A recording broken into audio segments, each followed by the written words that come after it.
All right, that sounds good. Let's call to order the March 20th, 2025. I just noticed that our notice says it's 2024 on our agenda today. Uh, but it's 2025. Yeah, I know. Um, so today on the agenda, we have a new Urban Renewal Advisory Committee member. Yeah, Chair Hoffman and members of the advisory committee, we have Steve Winkle joining us, actually rejoining us. He was one of the original advisory committee members when the committee was first formed in 2012 in conjunction with the Heights District getting up and going. So he's a retired architect. Amanda and I interviewed him, and he was appointed by the agency board at their last meeting. And with that, I'll ask if Steve wants to have any introductory remarks. Yeah, you said it all, I think. Okay. Happy to have you. Business from the audience. I see no audience. I don't believe we have anybody other than Jeff on Zoom. Is that correct? Okay, no business from the audience today. Any agenda additions or corrections? No, there are not. Okay, moving right along. Approval of the meeting minutes from January 16th, 2025. Does anybody have any comments or corrections on the minutes? Jeff, are you raising your hand? I believe, can you hear me okay? Yes. I believe on page 3 of the minutes, the second motion regarding Mark Sandmiller as chair actually failed due to his comments. That's correct. Yeah.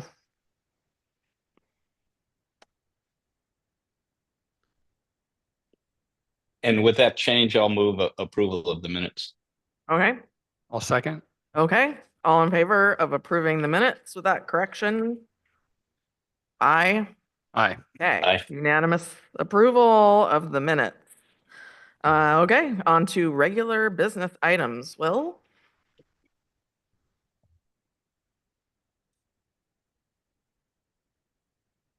Okay, so we now have a qualified pool list of firms across a myriad of service categories that are available for direct award for smaller projects.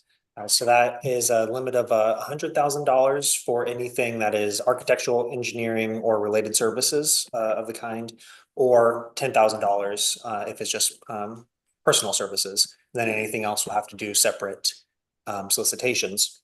But the RFQ that we went through and the selection process that we did, it's going to really help us speed up activity on these kind of smaller items. And so now that we have what I'm going to call the just references the QPL list, I've got a series of projects that I think are ready to go, ready to get scoped and budgeted. And I just wanted to have a check-in with this group to have input on scope, priorities, and also let me know if there's any blind spots that I may be missing. So with that, I'll just take them one at a time. And we can stop after each one for input. These are in priority order? No. Okay. Although I do think the first one is the highest priority, but that's just a coincidence. And I should say, and I think there is bandwidth and there is funding to do all of these simultaneously. So, yep, I don't think any of them are going to basically, none of them are going to take oxygen away from from the others. So first up is Mount Adams. The Mount Adams roundabout is the only one that lends itself well to a visual. But this is to do the preliminary engineering and work that would be necessary to acquire right-of-way and create a proportionate share district. So this intersection, the northbound movements onto Cascade or US 30 is just controlled with a stop sign. And it is already at a failed level of service, which means that it cannot take on any more new development. And it is essentially a roadblock or a bottleneck. And it's already stopped one middle housing multifamily project just at the feasibility stage. They decided not to move forward. So what this project would do is allow us to continue on some of the concept designs that I guess this was first really studied as part of the West Side Concept Plan, but the image that you see there is from a 2021 ODOT Cascade Avenue Design Refinement Plan. Got to that level of design. Still what I call maybe 0 to 10% design. And so we'll take it far enough along that we can get good confidence in its cost estimates and also good confidence of what right of way is actually going to be necessary to facilitate this. And so the plan would be do this engineering, then start acquiring right of way, take a proportionate share district proposal to council to see if they would like to enact that. And then with right of way in hand and a funding mechanism, then we take that to the Historic Columbia River Highway Advisory Committee for their review and approval. And then if all goes well, we would then start to work with ODOT to negotiate a locally delivered project. So that's, 5 steps out in advance, but this initial project is just doing that preliminary engineering. Any questions? The historic advisory committee, they probably heard about Yeah, I think some of them might be moderately aware of it, just because it's been talked about for so long. But no, I don't think that they've had a formal presentation or asked their formal opinion at any point in time. Do know it's been said that the only thing left that's historic about this is its alignment. And so that would be basically the last bit of its historic nature might be removed by putting a roundabout in. But maybe we could do some aesthetic or design nods to the historic nature of it. And I think also just a weighing of the need for housing. A roundabout would also aid in if we ever had a public safety power shutoff during a red flag event. And then if a wildfire did happen, a roundabout would be really important for evacuating the west side of the city. So, I think there's some weighing involved with the historic considerations. And the placemaking ability of the Center. aspect of the circle allows us to really lean into how this is the entryway to the river on the historic highway, blah, blah, blah. So I think, and there wouldn't be a lot of engineering beyond what already exists prior to these things, because you really want to make sure that you have these other things done before you invest in the final engineering, right? Yeah. Is that what, 10% or 5% now? For design? Yeah. Oh, I've heard more 20% being the rule of thumb. Huh. Yeah. Mhm. Far enough to say this is Yeah. what we're talking Yeah. about. Oh, no, I thought you were talking about how much of the overall budget goes to design for full design, I thought you were getting at how expensive it is to do full design. So full design is considered to be 20% of the total budget, which I think for this one, we're expecting about 7 million for the total budget. So 20% of that to get into full design. At what point do you talk to the people at I guess that's the southeast corner where they're mostly impacted, right? Yeah, so definitely talked to the Von Floaters about this already. And this is, they own a lot of other land over on the west side. And since this really is the bottleneck to being able to develop anything, they have a lot of interest in helping. Yeah, I think it's been encouraging to hear that there is a lot of support for this. It's very badly needed. Yeah, this is a good one. Great. Should I move on to the next one? Jeff has a question. Oh, yes. Sorry, Jeff. Oh, I just wanted to say it seems like it's an important intersection given that it's already failing, and also I like the idea of the some kind of historic component as a gateway to our town. Oh, and then could you explain proportionate share district so I could understand that a little better?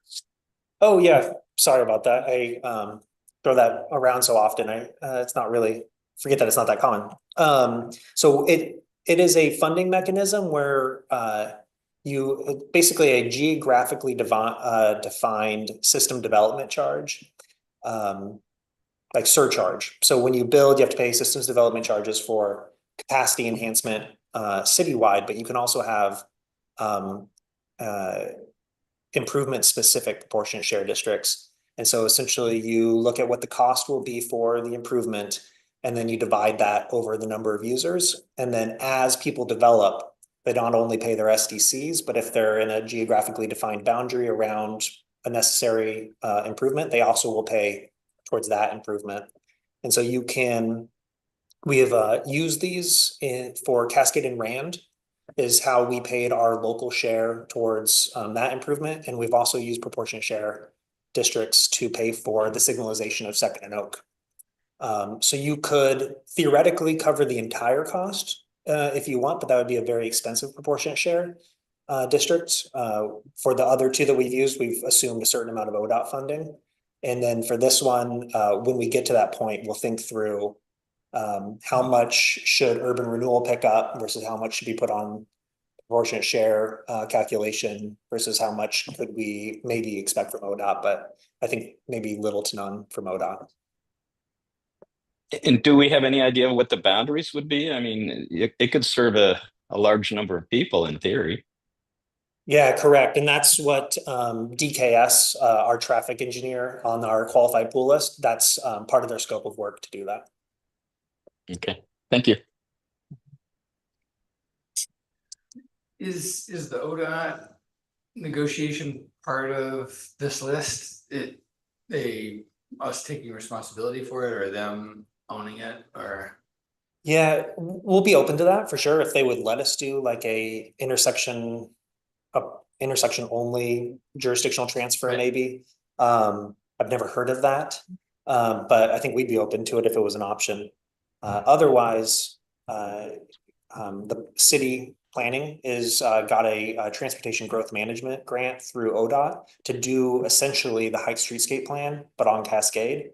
So you could see maybe the dominoes falling where we end up taking over control of Cascade Avenue. But if you think about when the Heights Streetscape plan was kind of at its concept stage was 2018, and where we are today, I don't think we want to hold up the West Side's development that long.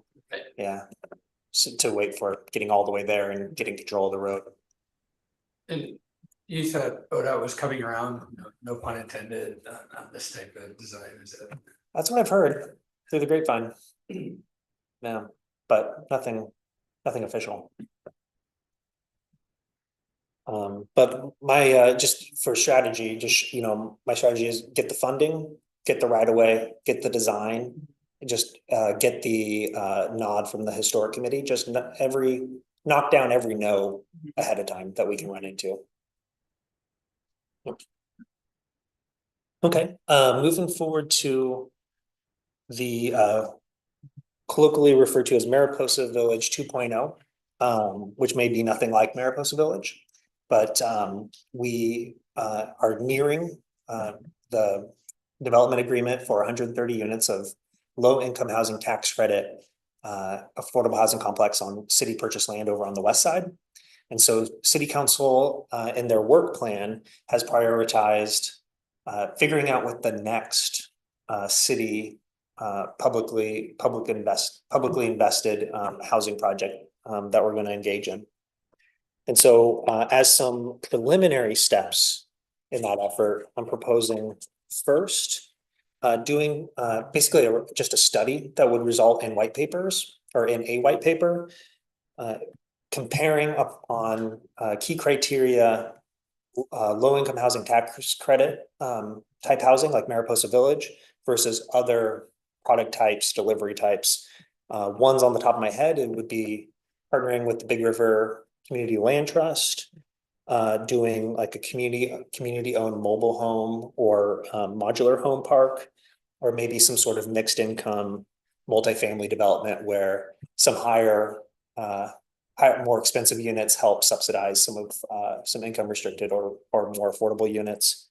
But essentially that is the project though, is to work with, I think Cascadia Partners will be a good one for this, to have them kind of do a scan of other delivery types and then do, and with 10,000, again, with $10,000, we have to have a realistic level of effort here. But, do maybe like a consumer reports kind of a comparison, like plus, dash, negative, some sort of Likert scale or something like that between these different types. And the goal isn't to say we are definitely going to do a land trust project as our next project. The goal is basically get us all to a good baseline level of knowledge of the different housing types. It's just so we can have, as we come across land or potential sites, that we'll be able to have a good conversation. We'll all have good, like, same vocabulary. Yeah, I think this is really important because I know we've had a lot of larger conversations about other types of housing that we'd like to see in the city. But having this particular more granular feedback from a particularly focused organization for us would be nice. Do you think the criteria I listed here are good ones, or think I'm missing anything? The metrics down the bottom. Metrics, yeah. Maybe I'll. Mhm. I want to recommend that we, planning department is putting in a whole bunch of work on, how do we incent multifamily and smaller format types. And so the community owned mobile home and modular park thing seems counter to that.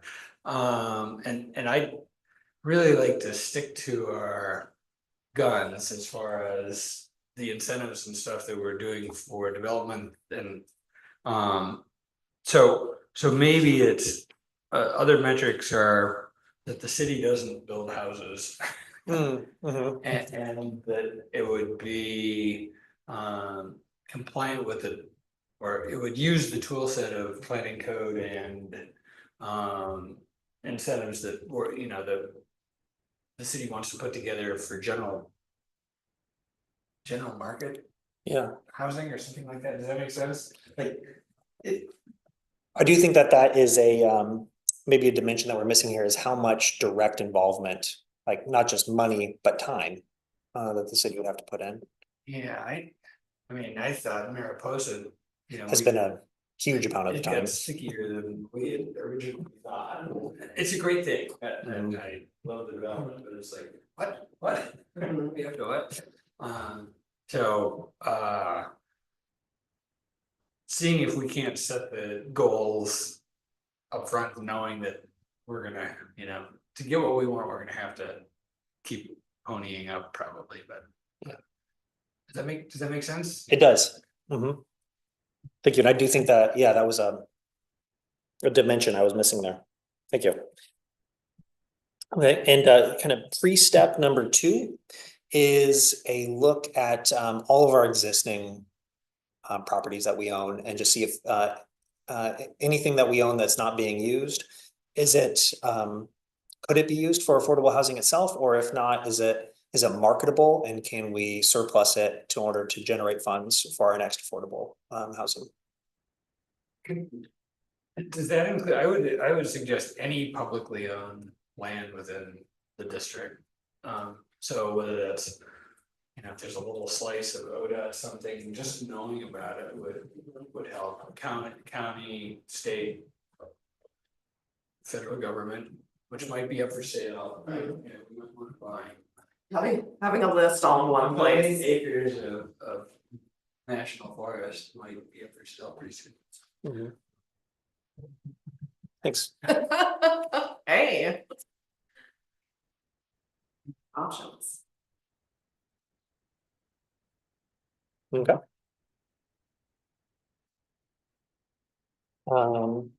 Next is a proportionate share district again, but this time in the Heights. So this was, the catalyst for this is the Big River Community Land Trust purchased some property on Avalon Drive from, I think it's Faith Bible Church. And they're looking to build up to 47 income restricted homes. But again, you know, similar to the Mount Adams, they're gonna run into Belmont and 13th, which that eastbound movement is again at a failed level of service. So they're gonna have to do some sort of improvement.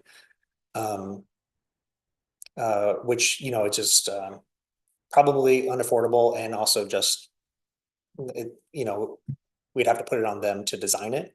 Or we could do a proportionate share district for what we have already planned to do there. And then that at least, maybe it's expensive, but at least they have a known price tag and they can move forward. And if they pay it, or if we find some way to help them pay it, they can get a finding of adequate public facilities. So it creates a pathway towards land use approval.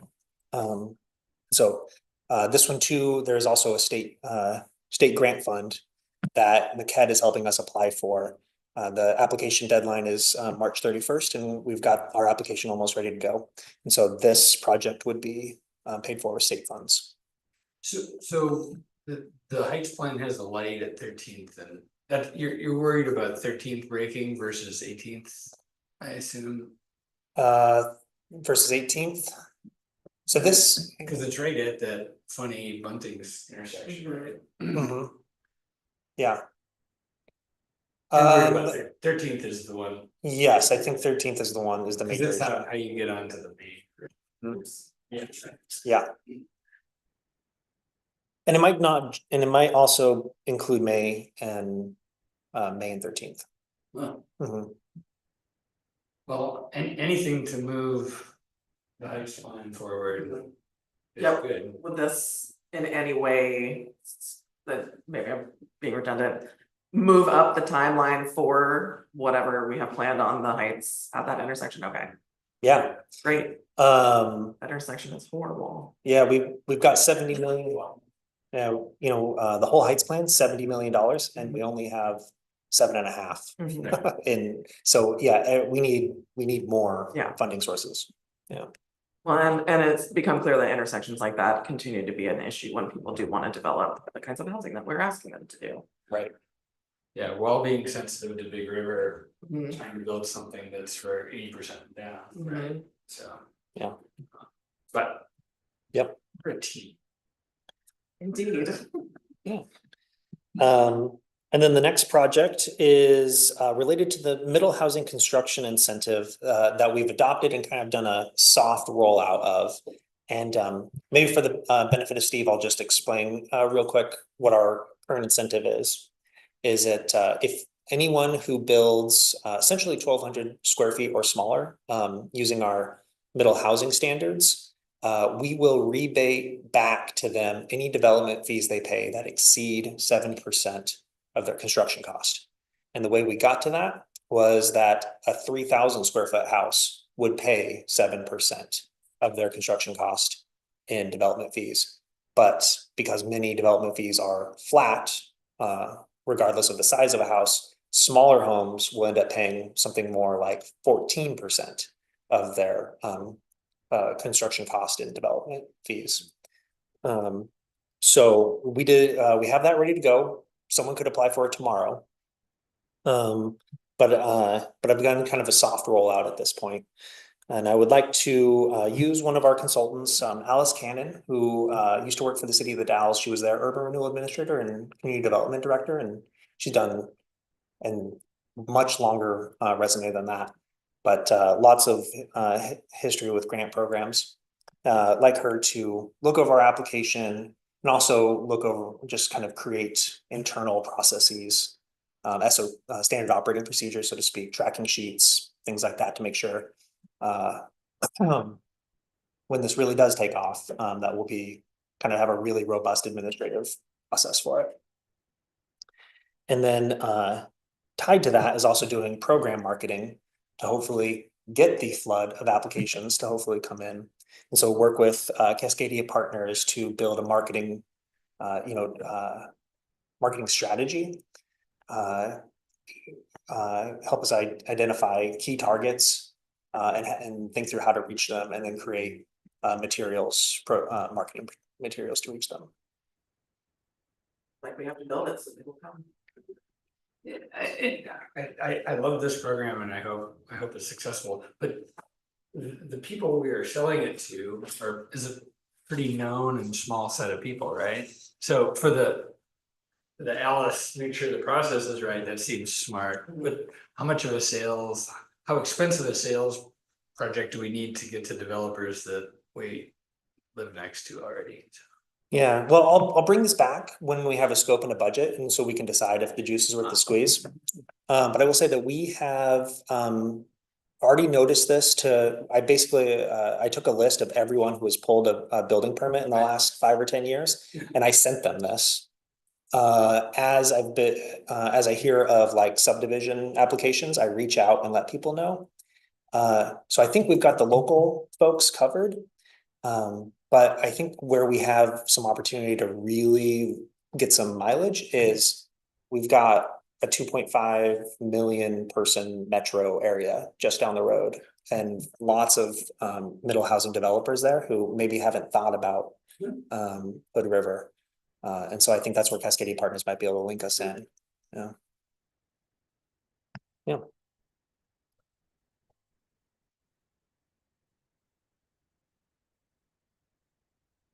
Moving on to Westside performance metrics. So we discussed some draft metrics in late fall or early winter.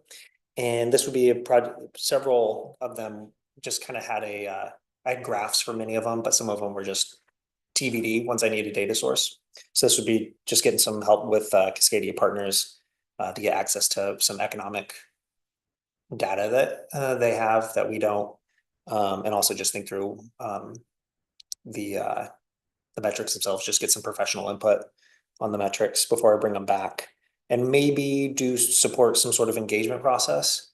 I really well, that's probably a bigger discussion with URAC later is having a hard time wrapping my head around how to make a public meeting about performance metrics interesting Yeah, and actually get good attendance. So yeah, that's a tough one. yeah. I know quality feedback we'll get about the metrics.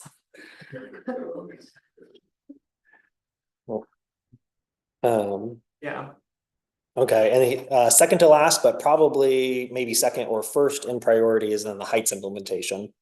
So I have MIG who created the Heights streetscape plan for us, working on a scope and budget to take the enhanced crosswalks to a 30% design. They think they can do that within our qualified pool list direct award. And I trust them to be able to know what they're doing and basically make sure that we're not losing any time and we're continuing to make progress. But for the whole bigger thing, I do think that's not gonna like even project number one, which I think is $7.1 million to 20% of that for design would be 300 to 400,000. That's not going to work within the qualified pool list. So this project is to do a solicitation, have to get an owner's rep to be kind of alongside and guiding this project all the way through from beginning to end, because it is so interconnected and there are so many, there's undergrounding of overhead utilities, there's getting water sewer storm CIP projects done at the same time. I don't think you can take this exactly piecemeal. I think you need to have some guiding professional kind of oversight through the whole thing. Are you talking about the overall plan? Overall. Okay. Yeah. So we would do a solicitation, yeah, for an owner's rep position. So think about like be like how Bell Design did for Streetscape, although I think they kind of did everything soup to nuts, but sorry, can you explain that? Oh, you said owner's rep? owner's rep. Can you just explain that? Yeah, it's like a general contractor. Okay. They wouldn't do any of the work. In fact, they would be prohibited from doing any of the work.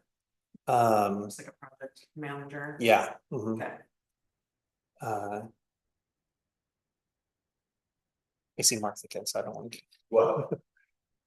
No, I've read all that. Yeah. And they're great, they're necessary, but just thinking back to my younger days, when they didn't exist, the architects used to do that, but they would never pay us to do it. Yeah. I think, so, as far as roles and responsibilities, I think essentially, me would work as more of like an executive sponsor role, and that's the same way that I've worked with, Mariposa Village. But then we bring on owner's rep, which in like certain stages of Mariposa Village, just to give an analogy, would have been, Brian Vanneman. Currently, we're working with, consultant John Warner, who's a, financial, expert. So kind of bring on an industry person to really, be the one who's directly overseeing the contractors. Like the actual design engineers, construction workers. The So, alternative would be a,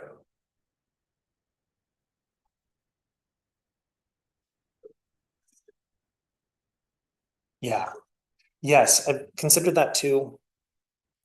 To kind of just do we could do an RFP for a whole master services agreement that has everybody from the top to the bottom and bring them all on all at once. I don't know if I want to be tied to the same construction company, for the whole thing. So that's where an owner's rep would help us, yeah, if you're gonna break up. yeah, Sorry. yeah, and our funding is gonna require us to do it that way. So I like this idea, with the exception of, I think the whole thing is so big that we're not gonna do it in the first phase. But getting the pieces done to reset the traffic, and Will's heard me say this many times. Setting the traffic flow is the important thing, because then the community is going to witness it and stuff. So maybe there's nothing but paint on 12th Street. But doing the ADA stuff on 13th, probably have to do that and the circle, right? So anything we can do to get to that as soon as possible. And so I was hoping to see the circle as the linchpin on this list, and would suggest that it is. And the undergrounding and stuff, I think it's absolutely part of the plan. It's it's an important part of the plan. But to me, it's after, after setting the traffic flow. And for you guys, my big concern is that if we're two more city council cycles and nothing's been done, it's basically throwing away the whole binder and starting over, and that was just a ton of work and stuff. So I don't want to lose it. So I trust, Will, you're great, but we're all temporary, right? So what we want to do is set it in stone before we go away. So does that make, I don't know. So suggestion wise, I'd say the circle should be listed on here.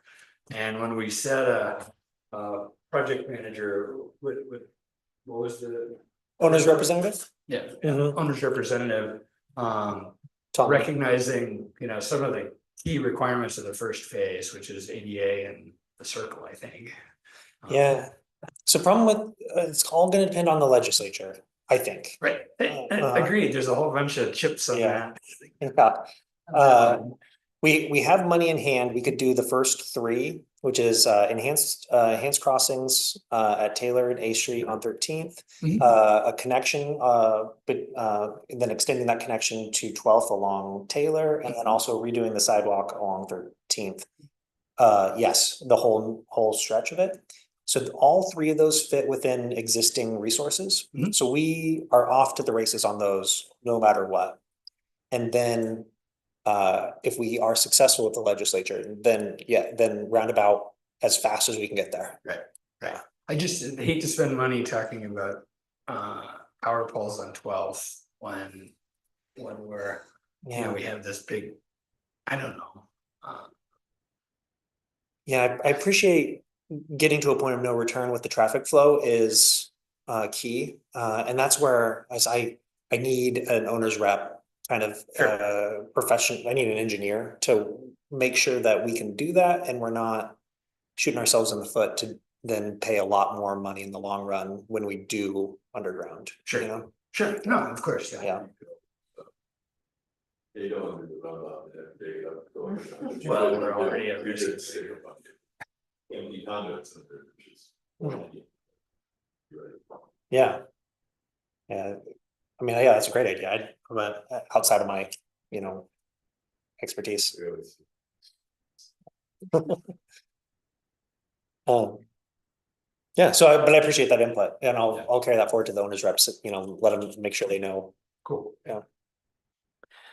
And then last up is a development fee calculator. This is very minor compared to everything else that we talked about, but just getting clarity for folks to just kind of 10 key in the pertinence about their development, square footage, construction type, the water meter size, and have it spit out a fairly good estimate of not just your systems development charges, but maybe if you're in a proportionate share district, also building engineering fees. That's something where right now you need to actually go to the different departments in the city and they will manually calculate it for you and give you an estimate. I've built a accurate Excel spreadsheet that does this, but it's not something that's ready for the public. So this would be using Tiberius solutions to basically make it more robust and make it public facing and make it something that can be floating out in the world. I think it's great. And this would be shared by multiple districts or? It includes calculation of school districts, CET, parks, SDCs. Is that what you're talking about? Well, I mean, just urban renewal districts, all the heights. You're talking about anywhere. Anywhere. Anybody can go look at it. You want to get. But we're at the URAC, so. Oh, well, it'd be using my time. So that's where the fee itself would be paid by the city. So I'm gonna charge it to the planning department and Dustin's good to pay for it, but I feel that housing is the top, is a goal in both of our heights and our west side, so I feel like this is a legitimate use of my time. This is a great tool. Yeah. Oh, yeah, and for people which was. Want to add something on their own property, it's always the unknown. Yeah. But Yeah, that's what I found so much talking to developers. It's not necessarily the dollars as much as the uncertainty and the time. And if you can, yeah, and that's just I know everyone one wins. question I've always had in my case was. I gotta go. Find the tax collector, what's it do to my taxes when I suddenly. Stick another unit on my property. Oh, that's interesting. Maybe we can work that in there. Yeah, I know. I can imagine those stories, so I kind of just like hold off even thinking about doing anything on my property, but. In fact, that backs up to this other one you went by, your incentive. For houses or. Units under 1,200 square feet. Yeah, Talking about the west. The urban region district over there. Would that be applicable anywhere in the city? we need to pass it. So we added that as a program by passing a resolution, which did a minor amendment, which specifically added it to the West Side District's plan. It would be, we could add it to the Heights as well if we wanted to, but we'd need to go through the same process. Well, again, I think for. All the changes in the zoning that allow all these extra ADUs and everything else, it's like. Zero way to help those along to be able to also not have to pay so much. Development charges. Yeah, Right. it just need to Wasn't the idea to sort of test it out in the west side and then if it pops off, apply elsewhere? Yeah, and we need a funding source. See, and West Side District is the funding source. So if we were to do citywide, we need to find some other funding source.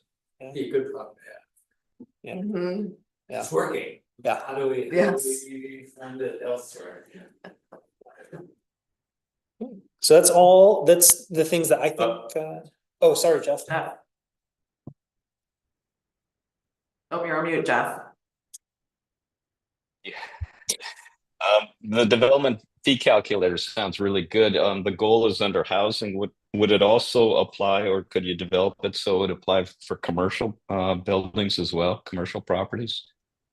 Yeah, it does. I built it that way. Yep, it will do commercial as Okay. well. With some asterisks, depending on how complex. Like I don't think a Google data center it would work for, but for the rest of the stuff, yeah. Great. Okay. So, any blind spots, anything missing? I think, this is just for these are all just a collection of relatively smaller projects for the qualified pool list. So it's not the big stuff, but. So you have a pool, Mhm. then how do you select within that? Yeah, so I'm gonna try to go as broadly as possible. So I'll think about who have I used recently and then try to use someone else, and I'll then also get to know better all the different options. But also we did about a 3-month process. First just looked at written materials, whittled down to short list, interviewed folks, so I have notes and in my mind strengths and weaknesses. So for instance, PBS and I don't know what it stands for, but PBS really impressed me with their roundabout experience. HDR was another engineering firm, and they were unique in that they had real estate agents on staff to help with right-of-way acquisitions. So those are just 2 examples, but kind of, I have in my mind pluses and minuses with all these folks to where to plug them in. Your idea is kind of spread it out amongst the pool for what they have expertise in. Yeah. Do you come back every year rec meeting and we'll hit on this, or is it 6 months from now or 3 months from now, or? Oh, yeah, thank you. So I plan to, as scopes and budgets are ready, for each one of these, I've got folks out there working on it. And so I'll bring back the scope and budget for another bite at the apple.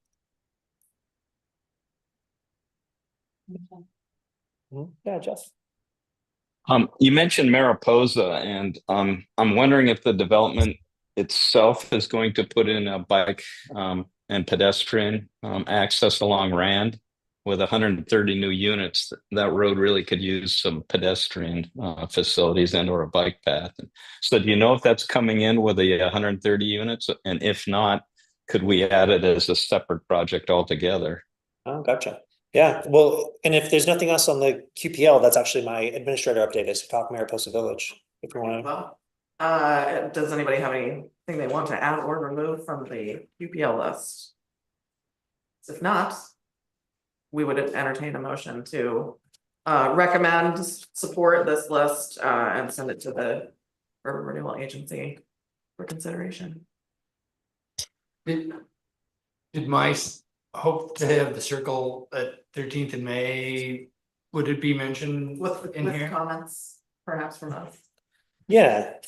Well, and actually, sorry, Jeff, maybe I was moving along too quickly. Maybe you're really asking, should that be a project in here? Adding improvements along Rand. If it's not going to be done as part of the 130 unit project, I would suggest that it should be a project itself, a standalone, a new Okay. project to add to the list. Yeah, okay, so, sorry about moving us along too quickly there. So right now, Mariposa Village will include West Side and Ridgeline Trail connections. So basically their portion of regional trail, so that'll be walking paths. They'll then come out to Rand, and there will be an enhanced crosswalk, which is one where you push a button and you have the rapid flashing beacons that will help you across Rand to get to where there's a sidewalk, and then folks can take the sidewalk to the north to get to Cascade. There will not still be no connection to Sherman, which is a huge huge issue, with that being the route that folks would take to get to either May Street or the middle school. And we definitely recognize that. We did some preliminary engineering estimates, and it was several $1 million to put in a sidewalk to connect to Sherman. And so that just wasn't feasible cost to put onto the project and have it still pencil. So making that sidewalk connection definitely could be a West Side project in the future. Well, I would support that. Okay. I'll make a note of that. I don't think that it's the West Side just being such a new district, we're really in the multi-million-dollar project realm just yet, but I'll definitely carry that note forward. Yeah, and I think that that has been discussed in other various meetings and planning commission things and safe streets to or safe routes to school. So I don't think that anybody's gonna forget to consider it in the future. Yeah. Okay, so I have the note about sidewalk on Rand. The note about just prioritizing getting the roundabout in is just the straightest line possible there. Let me look at my other notes.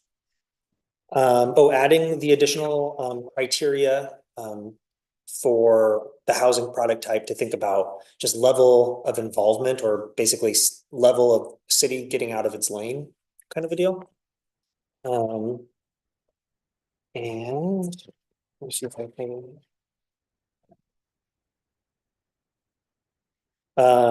Expanding the evaluation of city-owned properties to consider other publicly owned properties.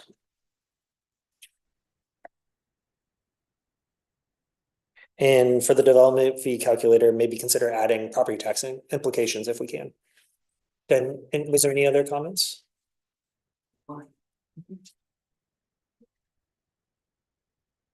Okay. Entertain a motion on supporting the proposed list, initial list of projects with the comments. I make a motion that the URAC supports the list as presented and with a few things added in Will's notes. Okay, we have a second? Okay, all in favor? Yes. Aye. All right, unanimous support of that motion. And then we have your update on Mariposa Village. Yeah, we're getting to a big milestone. So if the city council packet that's going out today has the development agreement and a resolution authorizing the city manager to execute it. And if so Mariposa Village closes on April 17th and then construction will start in May.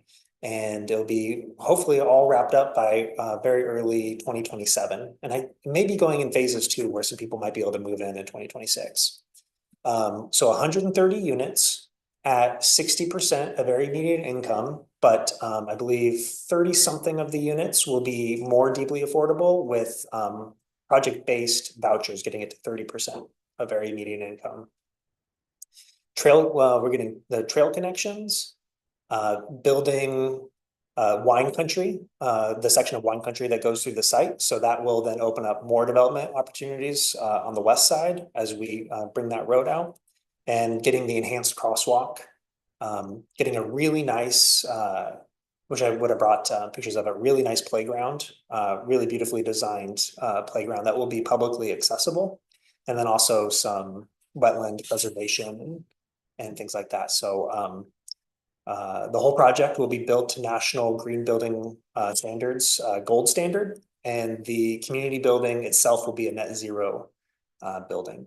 And yeah, I think that's the kind of the most notable pieces, but I just want to let you know that we've fully come to an agreement. They have all of their funding and financing. Everything's moving towards an April 17th close. That's amazing. Mm-hmm. It's nice to have some positive housing news that's like concrete and, you know, shovels in the ground stage. Yeah. Because it feels like we haven't had a lot of success with that for a very long time. That's right. So I'm very excited. I know a lot of people are. Great. Can't wait. Yeah. All right. Any items from the members this evening? None? None? None for me. Okay. Well, if there is nothing else to discuss, I will adjourn our meeting for today. Thank you. Thanks, Kate. Yeah. Thanks, guys.